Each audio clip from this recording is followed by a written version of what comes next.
Well, I haven't made a video in a while, and I suppose the reason I didn't make a video is because I didn't want to get everybody else depressed, um, as depressed as I am, I might add, because I think, most of the videos that I'm watching here on YouTube are skimming over the surface, so to speak. We're missing the forest for the trees here.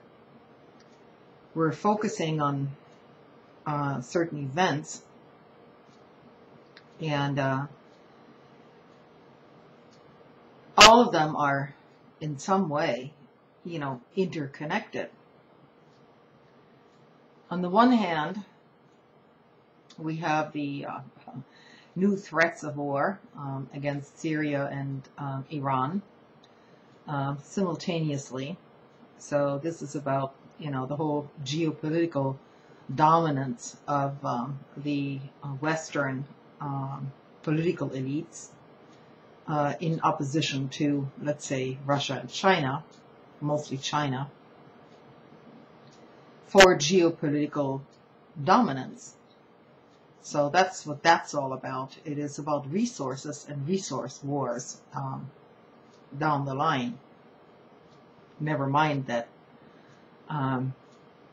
with dwindling resources, continuous growth will in the future become basically a distant notion, because no nation is going to be able to do that. But back here, on the domestic front here in America, and I also want to address the entire situation in Europe in some way, especially the Euro crisis, so to speak. This is all part of the global financial crisis, which started back in 2008, and is by no means finished at all. In fact, it may never be finished. It may end up being a gigantic chaos to the detriment of most people all over the globe. I think some of us have become cynical because the problems that we're facing are so huge that there's definitely no immediate solution to any of this. If we're lucky, there might be medium-term solutions to all of this. But nobody can really predict what's going to happen.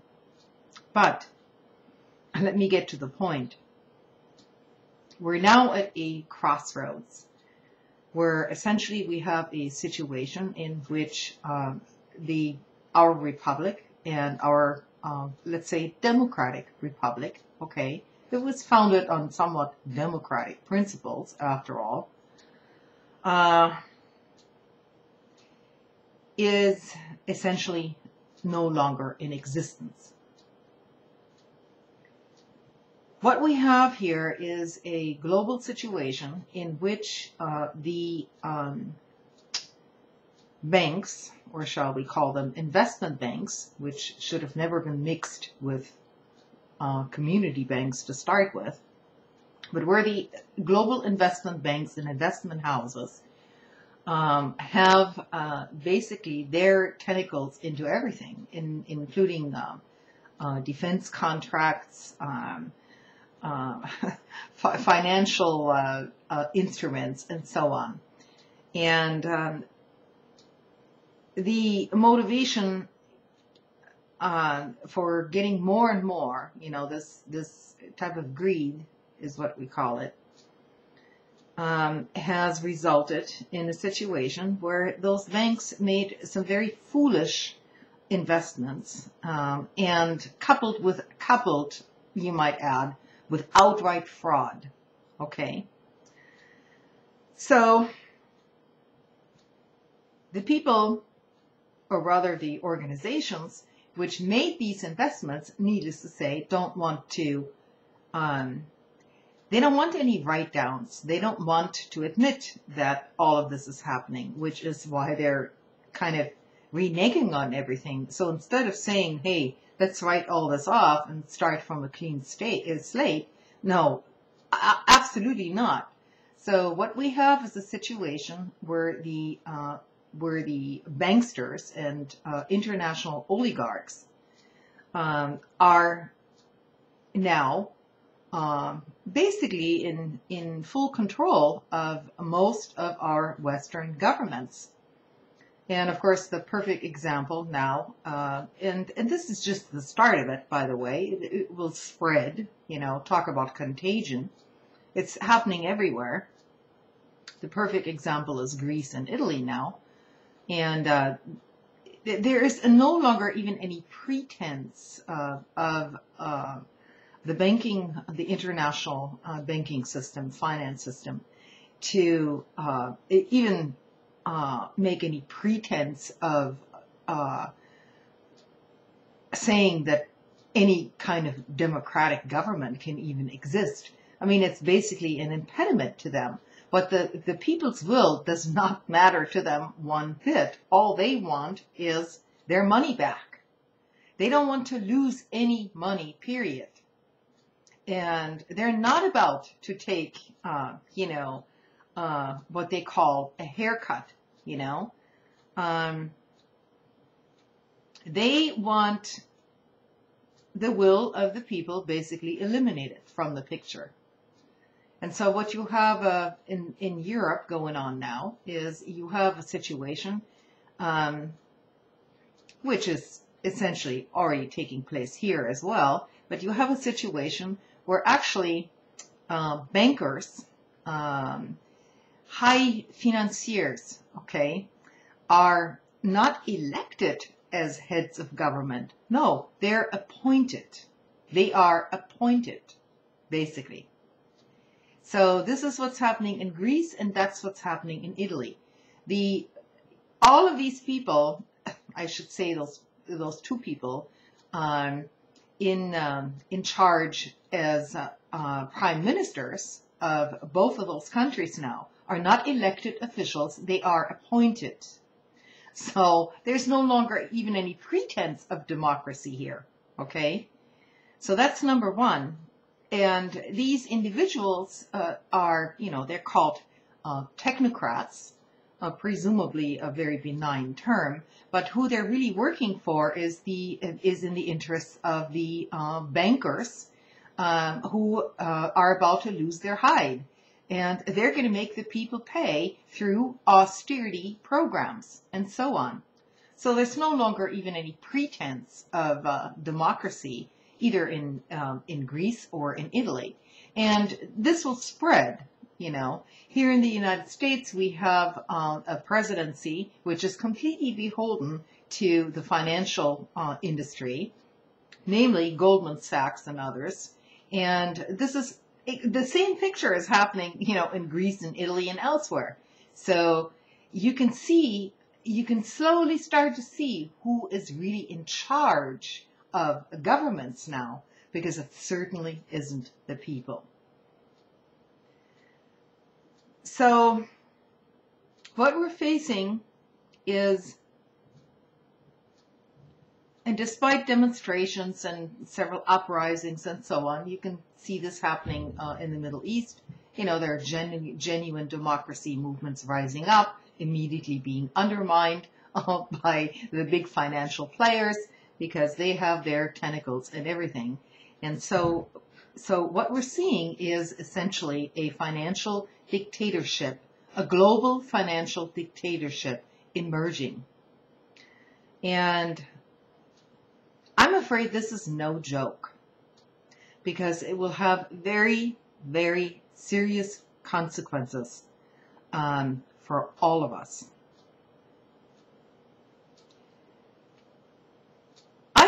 I can very well post some links down below if you want me to, if you want to really flesh out the situation.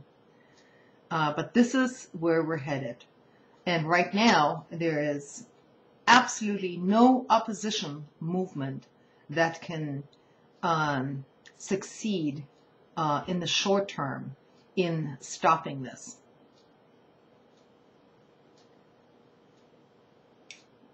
eventually and hopefully over time, there might emerge something in total opposition to this, to where, these bankers will have to take a haircut, or perhaps something worse. But for the time being, what is happening is there is an awakening on the parts of people globally that they've been duped. And this is a very slow awakening, and it's happening on, I would say, almost on a global level. And this will only grow as the misery for everyone grows. And rest assured, it's coming for all of us. So, from my perspective,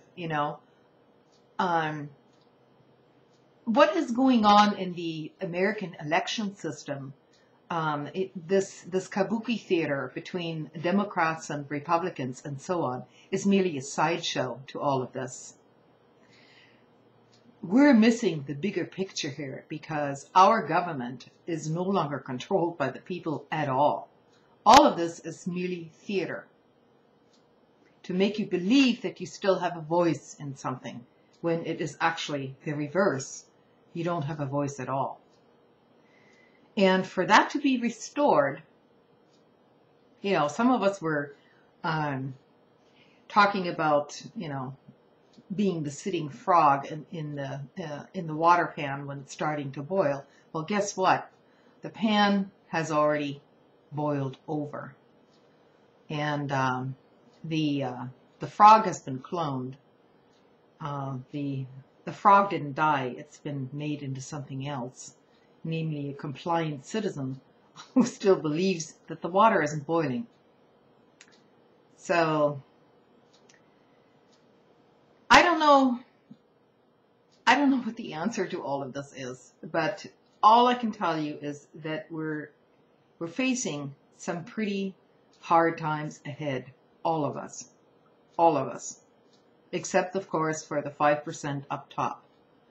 And their only interest now is basically to instigate more wars, to take the attention off people from their domestic problems and misery and direct it elsewhere. It's a very effective tactic for the most part.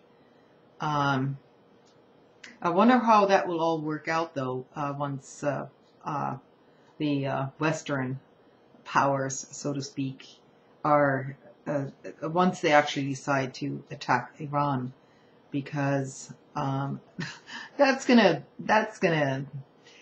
pretty much throttle the oil supply, and all Iran has to do is close the Strait of Hormuz, and no ship is coming through for the next year. So it's there's much bigger issues involved here. I mean, I'm not going to get into philosophical issues, but just rest assured,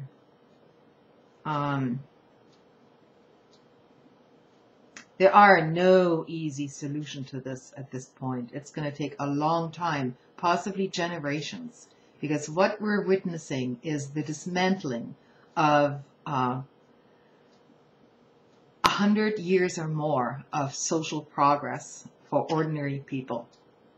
This is all being dismantled while we speak.